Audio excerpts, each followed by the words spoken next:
తాకట్టులో ఉన్న బంగారాన్ని విడిపించి ఆ రోజున్న మార్కెట్ ధర కట్టి మిగిలిన డబ్బును మీకు అందిస్తుంది కొమ్మూరి గోల్డ్. నమస్తే, welcome to V Media. This is Swami Kolla. మనలో చాలామంది ఏటీఎం కార్డు అంటే డబ్బులు తీసుకోవడానికి, షాపింగ్ చేయడానికి మాత్రమే ఉపయోగపడుతుందని అనుకుంటాం. కానీ అదే ఏటీఎం కార్డుతో మీ కుటుంబానికి లక్షల రూపాయల బీమా కూడా ఉండొచ్చని మీకు తెలుసా? అవును, మీరు విన్నది నిజమే.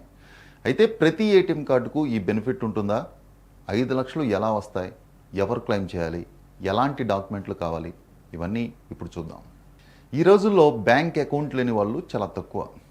అలాగే ఏటీఎం లేదా డెబిట్ కార్డు లేని వాళ్ళు కూడా దాదాపుగా ఉండరు. డబ్బులు డ్రా చేయాలన్నా, షాపింగ్ చేయాలన్నా, ఆన్లైన్లో పేమెంట్ చేయాలన్నా ముందుగా గుర్తొచ్చేది ఏటీఎం కార్డే. కానీ ఇదే ఏటీఎం కార్డు వల్ల మరో పెద్ద ప్రయోజనం కూడా ఉందని చాలామందికి తెలియదు. అదే పర్సనల్ యాక్సిడెంట్ ఇన్సూరెన్స్. అంటే కొన్ని ఏటీఎం లేదా డెబిట్ కార్డులపై ప్రమాద బీమా కూడా ఉంటుంది. దీనికోసం ప్రత్యేకంగా డబ్బులు కట్టాల్సిన అవసరం కూడా ఉండదు. అయితే ఇక్కడ ఒక విషయం మాత్రం క్లియర్గా చెప్పుకోవాలి. ప్రతి ఏటీఎం కార్డుకు 5 లక్షల బీమా ఉంటుందని అనుకోవడం పొరపాటు.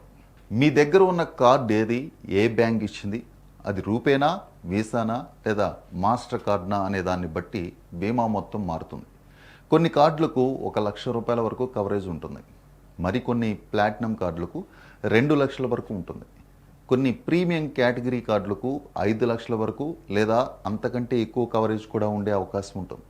అందుకే నాకు ఏటీఎం కార్డు ఉంది కాబట్టి 5 లక్షలు వస్తాయని ముందే ఫిక్స్ అయిపోవద్దు. ముందు మీ బ్యాంకులో ఒకసారి కన్ఫర్మ్ చేసుకోండి. ఇప్పుడు అసలు విషయం, ఈ బీమా ఎప్పుడు ఉపయోగపడుతుంది? ఒకవేళ ఏటీఎం కార్డుదారుడు ప్రమాదంలో మరణిస్తే లేదా పాలసీలో పేర్కొన్న ప్రమాదం జరిగితే ఆయన కుటుంబ సభ్యులు లేదా నామినీ ఈ బీమాను క్లెయిమ్ చేసుకోవచ్చు. కానీ ఇక్కడే చాలామందికి తెలియని ఒక కండిషన్ కూడా ఉంది. అదే కార్డ్ యాక్టివ్గా ఉండాలి. అంటే ప్రమాదం జరగడానికి ముందు బ్యాంక్ నిబంధనలకు బట్టి 30 రోజులైనా లేదా 90 రోజులైనా ఆ ఏటీఎం కార్డుతో కనీసం ఒక్కసారైనా ట్రాన్సాక్షన్ జరిగి ఉండాలి.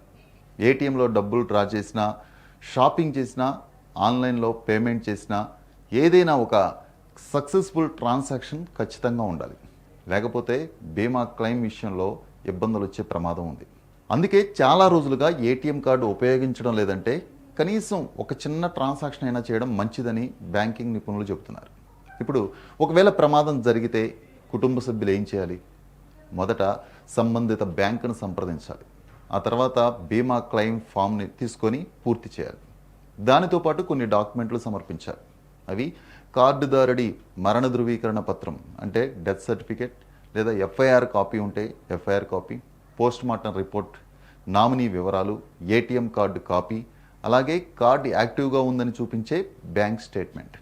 ఈ డాక్యుమెంట్లన్నీ సరిగ్గా ఉంటే బ్యాంక్ బీమా కంపెనీ వెరిఫై చేసి అర్హత ఉంటే బీమా మొత్తాన్ని నామినీ ఖాతాలో జమ చేస్తారు. కాబట్టి మీ దగ్గర ఏటీఎం కార్డు ఉంటే ఈరోజే ఒకసారి మీ బ్యాంకులో అడగండి, నా కార్డుకి ఇన్సూరెన్స్ ఉందా? ఉంటే ఎంత ఉంది? ఏ షరతులు ఉన్నాయి? నా నామినీ వివరాలు సరిగ్గా ఉన్నాయా అనేవి తెలుసుకోండి. ఎందుకంటే చాలామందికి ఈ సౌకర్యం ఉన్నా తెలియకపోవడం వల్ల అర్హత ఉన్నా కూడా క్లెయిమ్ చేయకుండా వదిలేస్తున్నారు. కాబట్టి మీ దగ్గర ఏటీఎం కార్డు ఉంటే ఈ విషయాన్ని మీరు మాత్రమే కాదు, మీ కుటుంబ సభ్యులకు కూడా చెప్పండి.